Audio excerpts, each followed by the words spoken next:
Thanks, Carol, for being here.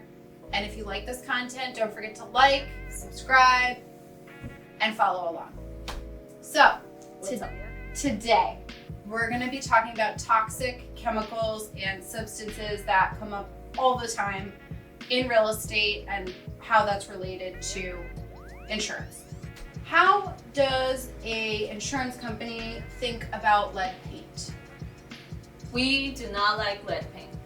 And it's not because we just go like, ew, lead. No, it's because people can get sick from it. And a lot of times your homeowner's insurance policy won't cover it. So it's excluded from your policy.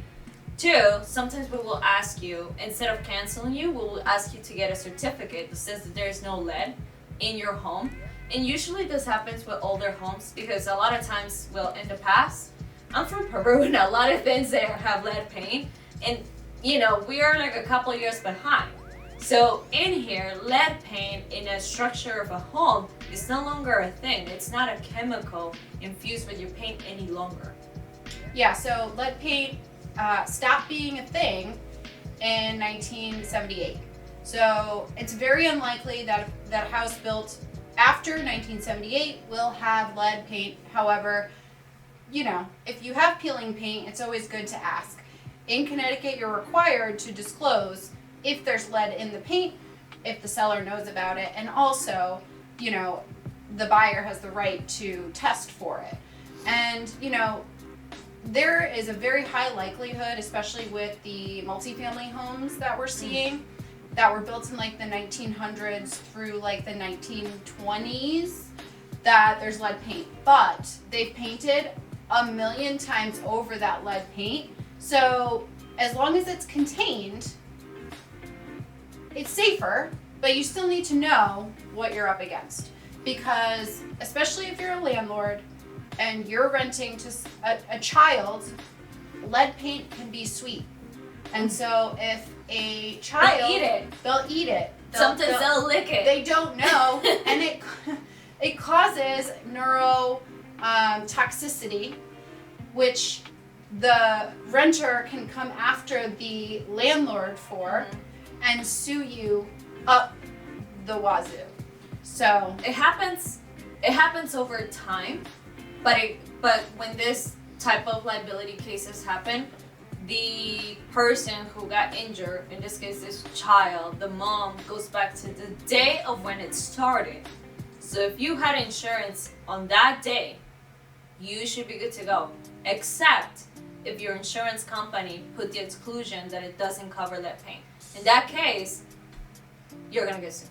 So there is that part. And with the buyer purchasing a home, or like a landlord trying to purchase a multifamily, a lot of times insurance companies, they ask you for this lead certificate that it's no longer there. And without this, many insurance companies will not allow you to proceed with the purchase of the insurance, which will delay the closing of your home. So, and this goes back to like me always telling people to get the right realtor for your needs. Because if your realtor doesn't know this stuff, you might buy a home and you might not be able to insure it wherever you are. Because again, not all insurance companies cover this, and you're gonna be in big trouble because instead of spending like $1,000, you have surplus markets will grab your home and insure it, but it will cost you 2, 3, 4, 5 times more money, and it'll still exclude the lead paint. yikes. Yeah, a lot of money. So the moral of the story is make sure to like, subscribe, and know everything there is to know about lead paint. So the other thing that I get asked all the time is around asbestos. So asbestos is no longer a product that builders are using for building materials. It was discovered to be carcinogenic and causes, lung, I don't know if it's cancer, but it has a lung-related disorder. So asbestos wrapped pipes are very popular, especially back in the day, like 1930s. So you'll see in older homes that the pipes are wrapped in this white asbestos, and as long, again, as they're contained, not flaking, then they don't present an immediate health risk. With that said, there's also asbestos found in other things, like they used it for flooring. They used tiles that were asbestos. They used asbestos for popcorn ceiling. They use asbestos for insulation. So there are a lot of situations where asbestos can be found, and if it is, it poses a health risk to you and your family as the buyer, or as a potential, buyers to if you're the seller. So the question, Carol, is if someone has asbestos in their home, whether they're buying or selling, like what can they expect from insurance? You can expect a lot of insurance agents to tell you right away that they cannot help you by even giving you a quote, because what will happen is on our end is we go through the quote, and if we have multiple companies, it takes us a couple hours. So if it takes us a couple hours, we ask you, hey, does your home have asbestos? We stop right there and say, oh, I'm so sorry, we are unable to help you. Not all of them do that, but most of them do, because there is not a market for people that have asbestos to go into. The only other market that you have is the surplus market, and that's very expensive. And again, there's exclusions, so they will insure the home with exclusion of asbestos, or just like in lead, you will go through the same process. So with homes like those, I know I've said this like hundreds of times, but this is why you need a good realtor. Because if you don't have the good realtor, then how are you gonna know? And if your realtor doesn't know, how are you gonna know? Right. When I started in this industry, I didn't really understood a lot what it took to be in insurance until I started talking to more realtors, buyers, sellers. What are their questions? What do they go through? Because a lot of times I will go through a quote and I will say, it will give us a message like, home contains asbestos, or home was built prior 1970 something and we need a certificate, and we also, there's asbestos, we cannot insure it. So it will tell us all of this stuff, and to me, that was in a known realm until I started understanding why it's, but I don't want to say it's not good, because some homes are beautiful and they're really well maintained, but it's really harder to place insurance on a home like this. And if you want to, you can. It will just cost you a lot more than the average when these two things are not in part of the home. Got it. Very good. And aside from having a really good realtor, you need to have a really good insurance agent, because they're going to educate you on the areas that you're unfamiliar with, especially if you're upgrading your home and you're going into a fixer-upper and you're prepared to do the work. Sometimes you don't know what you're getting into once you open a wall. So, it's a can of worms. But there are a couple other things I want to ask you about. The other thing is underground oil tanks. That was a thing. It's no longer a thing. It's super dangerous. And in Connecticut, we have well water. So, if a home has an underground storage tank, the seller's responsible to disclose that. And if it is in the ground, still, they can't sell the house. They can't transfer that title to the next buyer until that is removed and the ground is remediated and they understand if the soil is safe and there has been no leaks. So, my question for you is, if a home is already insured and it is discovered that an underground oil tank exists, what happens? Well, this is why you need a good insurance agent to go through the application with you. Because if you sign your name, like let's say I hire an insurance agent, I was like, hey, you know what? I need you to shop around for my homeowners. And let's call her, I don't know, Lexi, I need you to do this for me. And she goes and does it. She writes there that we do have gas, we do have oil, everything, but it's above ground on masonry floor, right? I sign on it. I'm like, good, Carol B, done. And then 2 years go by and an accident happens. The insurance company is gonna go back to the application that you signed, whether it was electronically, in presence, or a signature can also mean an exchange of payment. Ooh. That means acceptance of that policy. So when that happens, they go back to it, and you say, and I say, oh my goodness, Lexi, how could you not tell me? Sometimes we need to read.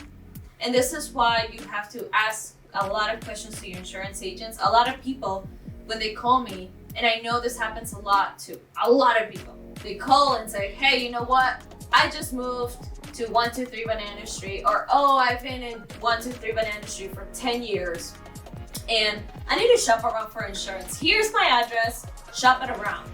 No questions, nothing. So then I go over that with them. I explain to them, hey, what does your setup look like? Because you might have, I don't know, $10,000 sofas, or you might have Walmart sofas. So these are the things that we kind of want to know. And if we ask you a lot of questions, trust me, we're not going to go and make a blog about you. We cannot do that. But we need to understand your needs, your wants, and what are something that you care, you do not care, because not everyone's the same. And when you buy insurance, you want to look out for the coverages that you need to have that peace of mind of living in your home. Absolutely. And it is not one size fits all. No. I think like you said, you could have $10,000 couches, or you could have $2,500 couches. And I think that there's a lot of things with insurance that might be overlooked, and so you need to definitely check with your insurance agent when you are writing your policy to make sure that you're fully covered, not over covered, or not under covered. Right, so thank you. The other thing that's really important that home buyers and home sellers are always doing during the inspection is radon. So radon is, very common in Connecticut, especially here in like the eastern central part of the state where we have a lot of stone. So radon actually comes from fracking below the ground.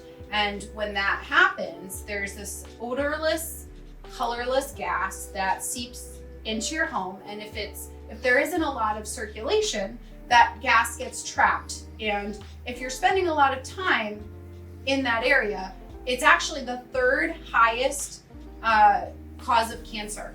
So it's a very dangerous substance if you're not aware of it. And a lot of times, if you lived in your home for a really long time, you might not even think to test for it. I always recommend, especially, from previous buyers who now live in their home, to test for radon annually. Make it like a regular oil change in your car. So that way you know. Radon can also exist in your water if you have a well, and it can also exist just in the air. So when radon exists, let's say during the inspection, they put in a mitigation system which basically runs that air out over the house and lets it exit. So it's no longer stuck in the house causing carcinogenic air. What does radon translate to when you're writing an insurance policy? So it all goes back to liability, because radon, you're liable for that. Let's say you host a party and someone from that party, for some reason, got so sick from it. They don't know why. You don't know why, because you never tested for this.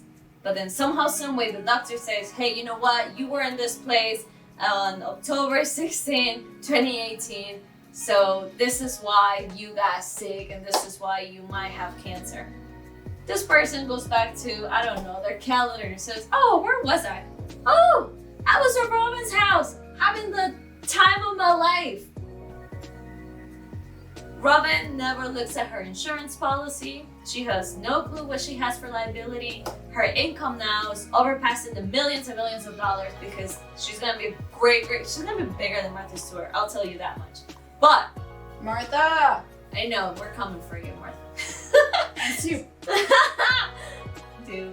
So let's say this happens, right?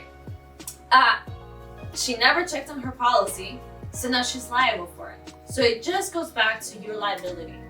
So if you just have $300,000 of liability insurance on your homeowner's policy, but you're making $1 million, you have a gap of insurance. And that gap needs to be fulfilled. This is why we say we don't want to provide you too much coverage, no little, just what you need. Because at the end of the day, you can have an amazing premium. Like you can be paying so low for it. But when you need it the most, and when you actually you get into like in a hot mess, is it really there for you?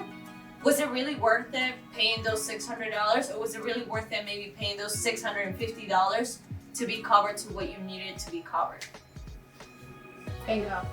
So I think the big takeaway here is check your liability, make sure you understand toxic chemicals that may exist or do exist in your home, and call Carol B.